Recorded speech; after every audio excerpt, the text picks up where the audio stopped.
தமிழ் மக்கள் அனைவருக்கும் வணக்கம் நண்பா. இந்த வீடியோவில் என்ன கவர்மெண்ட் ஜாப் பார்க்க போகிறோன்னு பார்த்தீங்க அப்படின்னா, நம்மளுடைய தமிழ்நாடு அரசாங்கம் வழங்கியிருக்கக்கூடிய எந்தவித எழுத்து தேர்வுமே, அதாவது எந்தவித எக்ஸாமினேஷனுமே இல்லாமல் எழுத்தருக்கான பணி. எழுத்தர்னா தெரியும் இல்லையா, அது அசிஸ்டன்ட் ஜாப்பு இல்லை கிளர்க்கு ஜாப்பு. ஸோ இந்த மாதிரி நிறைய கேட்டகரி இருக்கக்கூடிய ஒரு சூப்பரான ஆப்பர்ச்சுனிட்டி தான் பார்த்தீங்க அப்படின்னா, இப்போ நம்மளோட தமிழ்நாடு அரசாங்கம் அதுக்கான ஜாப் ஆப்பர்ச்சுனிட்டி ரிலீஸ் பண்ணியிருக்காங்க. அதை பற்றி இந்த வீடியோவில் நம்ம தெளிவாக பார்க்க போகிறோம். இந்த ஜாப்போட ஸ்டார்டிங் சேலரியே பார்த்தீங்க அப்படின்னா உங்களுக்கு 22,000லேருந்து பார்த்தீங்கன்னா ஆரம்பிப்பதாக அறிவிச்சிருக்காங்க. ஸோ அதிகபட்ச சேலரி எவ்வளோ இருக்கும் அப்படின்றத நீங்களே இமேஜினேஷன் பண்ணிக்கோங்க. பட் உங்களுக்கு ஸ்டார்டிங் சேலரியே பார்த்தீங்கன்னா 22,000 உங்களோட கையில் மாதம் கிடைச்சிரும். இது ஒரு உடனடி அரசு பணி அப்படின்றதுனால பார்த்தீங்கன்னா, உடனடி அரசு பணின்னு எதுக்கு சொல்கிறேன் அப்படின்னா, உங்களுக்கு இன்டர்வியூ மட்டும்தான் இருக்குது. ஓகேவா? நீங்கள் அப்ளிகேஷன் ஃபில் பண்ணி நீங்கள் போஸ்ட் மூலமாக அனுப்பி அது திரும்ப ரிசல்ட் வர்றதுக்கு, இல்லை நீங்கள் போய்ட்டு ஒரு இன்டர்வியூ அட்டன் பண்ணுறதுக்கும் நிறையாவே டிஃப்ரெண்ட் இருக்கும். ஸோ இது இன்டர்வியூ ஒன்லி தான் அப்படின்றதுனால பார்த்தீங்க அப்படின்னா, நீங்கள் செலக்டடா இல்லையா அப்படின்ற விஷயங்கள் அங்கேயே தெரிய ஆரம்பிச்சிடும். அதை வச்சு நீங்கள் நெக்ஸ்ட் எப்போ ஜாயின் பண்ணலாம் அப்படின்றத நீங்கள் பிளான் பண்ணிக்க முடியும். ஸோ முன்னாடியே சொன்ன மாதிரி எந்தவித எக்ஸாமினேஷனும் இல்லாமல் உள்ள செலக்ட் செய்வதாக அறிவிச்சிருக்காங்க. இந்த ஜாப்புக்கு அப்ளை பண்ணுறதுக்கு உங்களுக்கு எந்தவித கட்டணமும் கிடையாது. அனைத்து உறுப்பினருக்குமே சரி எந்தவித கட்டணமும் இல்லாமல் இந்த ஜாப்புக்கு அப்ளை பண்ணிக்க முடியும். ஆண்களும் சரி பெண்களும் சரி இந்த ஜாப்புக்கு அப்ளை பண்ணிக்க முடியும். தமிழகத்தில் எந்த டிஸ்ட்ரிக்டில் இருந்தாலும் சரி இந்த ஜாப்புக்கு நீங்கள் எலிஜிபிள், உங்களால் அப்ளை பண்ணிக்க முடியும். நீங்கள் அப்ளை பண்ணி முடிக்க வேண்டிய கடைசி தேதி 28/4/2026 சாயந்தரம் 5 மணிக்கு முன்னாடி நீங்கள் அப்ளை பண்ணி முடிச்சிருக்கணும். உங்களுக்கு தனியாக அப்ளிகேஷன் கொடுத்துருக்காங்க. அந்த அப்ளிகேஷனை ப்ராப்பராக ஃபில் பண்ணாலே போதும், ஈஸியாக உங்களால் செலக்ட் ஆகிக்க முடியும். அந்த அப்ளிகேஷனை நீங்கள் எப்படி ப்ராப்பராக ஃபில் பண்ணணும் அப்படின்ற விஷயங்கள் முதற்கொண்டு இந்த வீடியோக்குள்ள நான் தெளிவாக எக்ஸ்பிளைன் பண்ணியிருக்கேன். எந்த அளவுக்கு வீடியோ ஸ்கிப் பண்ணாமல் ஃபுல்லாக பார்த்து இந்த ஜாப்போட ஃபுல் டீட்டெயில்ஸ் தெரிஞ்சுக்கிட்டு இந்த ஜாப்புக்கு அப்ளை பண்ணுறீங்களோ அந்தளவுக்கு இந்த ஜாப் கிடைப்பதற்கு அதிகமான வாய்ப்புகள் இருக்குது. ஸோ முடிஞ்ச அளவு வீடியோவை ஸ்கிப் பண்ணாமல் ஃபுல்லாக பாருங்கள். ஓகே நண்பா, இதுதான் பார்த்தீங்கன்னா அவங்க அஃபிஷியலாக ரிலீஸ் பண்ணியிருக்கேன் நோட்டிஃபிகேஷன். அண்ட் இதுதான் பார்த்தீங்கன்னா நீங்கள் அப்ளை பண்ணக்கூடிய உங்களுக்கான அப்ளிகேஷன் ஃபார்ம். இந்த ஜாப் உங்களுக்கு சூட்டபுளாக இருக்குது, நீங்கள் அப்ளை பண்ண தயாராக இருக்கீங்க அப்படின்னா உங்களுக்கு இந்த அப்ளிகேஷன் ஃபார்மோட லிங்க்கு, நெக்ஸ்ட் உங்களுக்கான நோட்டிஃபிகேஷன் லிங்க், இந்த ரெண்டு லிங்குமே தனித்தனியாக கீழே டிஸ்கிரிப்ஷனில் நான் லிங்க் கொடுத்துருக்கேன். ஸோ டிஸ்கிரிப்ஷனுக்கு கூடிய லிங்கை கிளிக் பண்ணி பார்த்து ப்ராப்பராக அப்ளை பண்ணுங்கள்.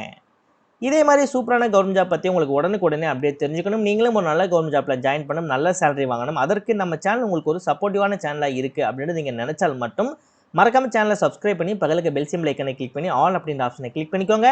மறக்காமல் இந்த வீடியோக்கு லைக் பண்ணிட்டு உங்கள் ஃப்ரெண்ட்ஸ் சர்க்கிளுக்கும் ஷேர் பண்ணுங்கள். முடிஞ்சளவு வீடியோ ஸ்கிப் பண்ணாமல் ஃபுல்லாக பார்த்து இந்த ஜாப்போட ஃபுல் டீட்டெயில்ஸ் தெரிஞ்சுக்கிட்டு அதுக்கப்புறம் இந்த ஜாப்க்கு அப்ளை பண்ணுங்கள். வாங்க வீடியோக்குள்ளே போய்ட்டு இந்த ஜாப்போட ஃபுல் டீட்டெயில்ஸ் தெளிவாக பார்க்கலாம். ஓகே நண்பா, ஃபர்ஸ்ட் இதில் என்ன மாதிரி ஜாப் போஸ்டிங் கொடுத்துருக்காங்க, எவ்வளோ சேலரி கொடுத்துருக்காங்க, எவ்வளோ ஏஜ் லிமிட் இருக்கணும் அப்படின்றத நம்ம ஃபஸ்ட்டு பார்த்தலாம். ஸோ டோட்டலாக பார்த்தீங்கன்னா 1, 2, 3, 4, 5, 6, 7, 8 விதமான வேலைவாய்ப்புகள் கொடுத்துருக்காங்க. சரியா? ஸோ என்ன மாதிரி வேலைவாய்ப்புகள் அப்படின்னா எல்லாமே ட்ரேட்மேன் ட்ரெயினி தான். ட்ரேட்மேன் ட்ரெயினினா வேறு ஒன்றும் கிடையாது. சில பேருக்கு இந்த ஜாப்புக்கு அப்ளை பண்ணும்போது ப்ரோ இதை பற்றி எனக்கு எந்தவித எக்ஸ்பீரியன்ஸுமே கிடையாது, நான் ஒர்க் பண்ணதே கிடையாது, நான் எப்படி ஒர்க் பண்ண போகிறேன் அப்படின்றத யோசிப்பீங்க இல்லையா? ஸோ அந்த மாதிரி எந்த பயமே இருக்கக்கூடாதுன்றக்காக தான் பார்த்தீங்கன்னா ட்ரெயினின்னு சொல்லி கொடுத்துருக்காங்களே. ஸோ இந்த மாதிரி ட்ரெயினி அப்படின்னு சொல்லி கொடுத்துருக்காங்க, இல்லை ட்ரேட்ஸ்மேன் சொல்லி கொடுத்துருக்காங்க அப்படின்னா உங்களுக்கு ட்ரைனிங்கும் அவங்க ப்ரொவைட் பண்ணிவிட்டு இந்த சேம் டைம் நீங்கள் ஒர்க்கும் நீங்கள் பண்ணுற மாதிரி இருக்கும். ஸோ அதனால் எந்தவித பயமே கிடையாது. உங்களுக்கு ஒர்க்கை பற்றி தெரியாட்டி கூட அவங்க ட்ரைனிங் கொடுத்து உங்கள்கிட்ட ஒர்க்கும் வாங்குவாங்க. சரி, அட் த சேம் டைம் உங்களுக்கு சேலரியும் கிடைச்சிரும். ஓகே, ஸோ ஃபஸ்ட்டு பார்த்தீங்கன்னா ட்ரைனிங்லேயே பிளம்பருக்கு கொடுத்துருக்காங்க. இதற்கு உங்களுக்கு மாதம் 18,500 சேலரி, 28 வயதுக்குள்ளே இருக்கணும். ஸோ ஏஜ் ரிலாக்ஸேஷன் இருக்கா அப்படின்றத நம்ம இதுக்கப்புறம் நம்ம பார்க்கலாம். நெக்ஸ்ட் ட்ரெயினிலே கார்பெண்டர் கொடுத்துருக்காங்க. இதற்கு உங்களுக்கு 18,500 சேலரி, 28 வயதுக்குள்ளே இருக்கணும். ட்ரெயினிலே சிவில் டிபார்ட்மெண்ட் கொடுத்துருக்காங்க. மாதம் உங்களுக்கு 23,000 சேலரி, 28 வயதுக்குள்ளே இருக்கணும். நெக்ஸ்ட் ட்ரெயினிலே கிளர்க்கு கொடுத்துருக்காங்க. ரொம்ப சூப்பரான ஜாப் கிளர்க்கு. ஸோ அதுக்கும் கொடுத்துருக்காங்க. மாதம் 22,000 சேலரி, 28 வயதுக்குள்ளே இருக்கணும். நெக்ஸ்ட் ப்ராஜெக்ட் ஒர்க் அசிஸ்டன்ட் கொடுத்துருக்காங்க. மாதம் உங்களுக்கு 32,300 சேலரி, 28 வயதுக்குள்ளே இருக்கணும். ஸோ 32,300 மட்டுமே இல்லாமல் உங்களுக்கு ஹெச்ஆர்ஏன்னு சொல்லிட்டு உங்களுக்கு 5,400 கிடைக்கும் வருடத்திற்கு. சரியா? நெக்ஸ்ட் ப்ராஜெக்ட் ட்ரேட்மேனில் பிக்கு கொடுத்துருக்காங்க. இதற்கு உங்களுக்கு 41,100 உங்களுக்கு சேலரி, 28 வயதுக்குள்ளே இருக்கணும். உங்களுக்கு ஹெச்ஆர்ஏ பொறுத்த வரைக்கும் 5,859 எக்ஸ்ட்ரா உங்களுக்கு கிடைக்கும். நெக்ஸ்ட் ப்ராஜெக்ட் அசிஸ்டண்ட்டை பொறுத்த வரைக்கும் உங்களுக்கு 41,100 மாத சம்பளம், உங்களுக்கு 28 வயதுக்குள்ளே இருக்கணும். ஹெச்ஆர்ஏ தனியாக பார்த்தீங்க அப்படின்னா உங்களுக்கு தனியாக 5,859 கிடைக்கும். ப்ராஜெக்ட் சயின்ஸ் அசிஸ்டண்ட்டுக்கு பார்த்தீங்கன்னா 63,900 வரைக்கும் உங்களுக்கு சேலரி தருவாங்க. 28 வயதுக்குள்ளே நீங்கள் இருக்கணும். இன்கேஸ் நீங்கள் ஓபிசி கேண்டிடேட்டாக இருங்க அப்படின்னா உங்களுக்கு 31 வயது வரைக்கும் கொடுத்துருக்காங்க எலிஜிபிள்.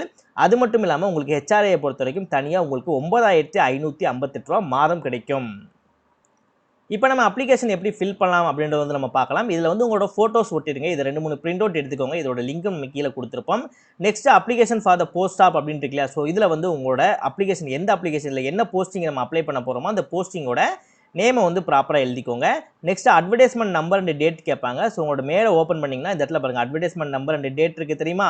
ஸோ இது ரெண்டையும் பார்த்து ப்ராப்பராக வந்து நீங்கள் வந்து கொடுத்துக்கோங்க. நெக்ஸ்ட் உங்களோட ஃபுல் நேம் வந்து எழுதிக்கோங்க. நீங்கள் மிஸ்டரா மிஸ்ஸஸா அப்படின்றதெல்லாம் ப்ராப்பராக போட்டு அதுக்கப்புறம் உங்களோட ஃபுல் நேம் வந்து எழுதுங்க. டேட்டு மந்த்து இயர் இருக்கிற மாதிரி உங்களோட டேட் ஆஃப் பர்த், எங்கே பிறந்தீங்களோ அந்த இடம், நெக்ஸ்ட் நீங்கள் மேலா ஃபீமேலா டிரான்ஸ்ஜெண்டரான்ற டிக் மார்க் மட்டும் நீங்கள் பண்ணால் போதும். நேஷனாலிட்டி இந்தியன் சொல்லி எழுதிக்கோங்க. உங்களுக்கு மேரேஜ் ஆயிடுச்சான்னு கேட்பாங்க. மேரிடா அன்மேரிடா விடோவா டைவர்ஸ்டா வந்து எழுதிக்கோங்க. நெக்ஸ்ட் நீங்கள் எஸ்சி எஸ்டி ஓபிசி கம்யூனிட்டிக்குள்ள வர்றீங்களான்னு கேட்பாங்க. அதுக்குள்ளே நீங்கள் வர்றீங்க அப்படின்னா எஸ் அப்படின்றத கொடுங்க, வரல அப்படின்னா நோ அப்படின்றத கொடுங்க. இன்கேஸ் நீங்கள் எஸ் அப்படின்றத கொடுத்தீங்க அப்படின்னா அதோட டாக்குமெண்டேஷனோட ஜெராக்ஸ் காப்பி வந்து நீங்கள் இணைச்சு நீங்கள் அனுப்புகிற மாதிரி இருக்கும். நெக்ஸ்ட் உங்களோட பெர்மனன்ட் அட்ரஸ் வந்து எழுதிக்கோங்க. நெக்ஸ்ட் உங்களோட கரஸ்பாண்டிங் அட்ரஸ், இது ரெண்டுமே உங்களோட தற்போதைய முகவரியும் நிரந்தர முகவரியும் சேமாக தான் இருக்குது அப்படின்னா நீங்கள் சேமாக வந்து எழுதிக்கலாம். வித் பின்கோடோட நீங்கள் எழுதுகிற மாதிரி இருக்கும். நெக்ஸ்ட் உங்களோட மொபைல் நம்பர், உங்களோட இமெயில் ஐடி, உங்களோட எஜுகேஷன் குவாலிஃபிகேஷன், எங்கே படிச்சிங்க, எந்த யூனிவர்சிட்டி படிச்சிங்க, எந்த சப்ஜெக்ட் எடுத்து படிச்சிங்க, எந்த இயர் நீங்கள் படித்து முடிச்சிங்க, எவ்வளோ பெர்சன்டேஜ் அப்படின்றது நீங்கள் கொடுக்குற மாதிரி இருக்கும்.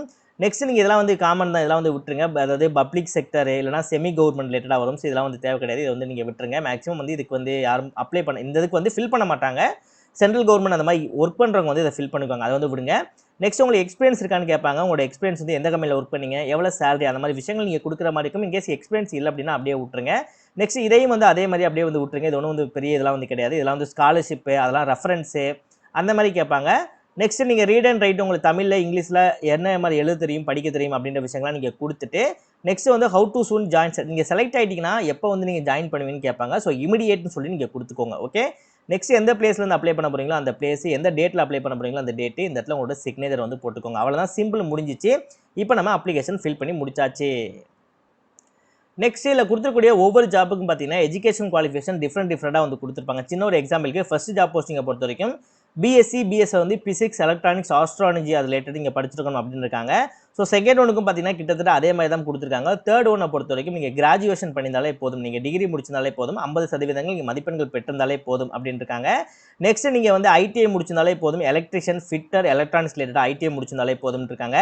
சிலதுக்கு நீங்கள் எஸ்எஸ்எல்சி 10th 12th நீங்கள் படிச்சிருந்தாலே போதும் அப்படின்னு இருக்காங்க. ஸோ ஒவ்வொன்றுக்கும் தனித்தனியான நேம் வந்து இருக்கும். அந்த நேமுக்கு கீழே என்ன குவாலிஃபிகேஷன் வேணுமோ, எஜுகேஷன் குவாலிஃபிகேஷன் வேணுமோ அது வந்து இருக்கும். நெக்ஸ்ட் நம்ம மேலே சொல்லக்கூடிய அந்த 8 ஜாப்பையும் ஃபர்ஸ்ட் நோட் பண்ணிக்கோங்க. ஒரு சின்ன எக்ஸாம்பிள் பார்த்தீங்கன்னா நீங்கள் இந்த டெக்னிக்கல் சர்வீஸ் செக்ஷன் ஜாப்புக்கு அப்ளை பண்ண போறீங்க அப்படின்னா அப்படி நீங்கள் நோட்டிஃபிகேஷன் கீழே வந்தீங்கன்னா அதற்கு என்ன குவாலிஃபிகேஷன் அப்படின்றது வந்து இருக்கும். நெக்ஸ்ட் இன்டர்வியூ வந்து எங்கே நடக்க போகுது அப்படின்றதும் வந்து இருக்கும். ஓகேவா? இன்டர்வியூ எங்கே நடக்க போகுதுன்னா 23/4/2026 காலையில் 9 மணிலேருந்து 10 மணிக்குள்ளே வந்து நீங்கள் இன்டர்வியூ வந்து நடக்கும் அப்படின்னு இருக்காங்க.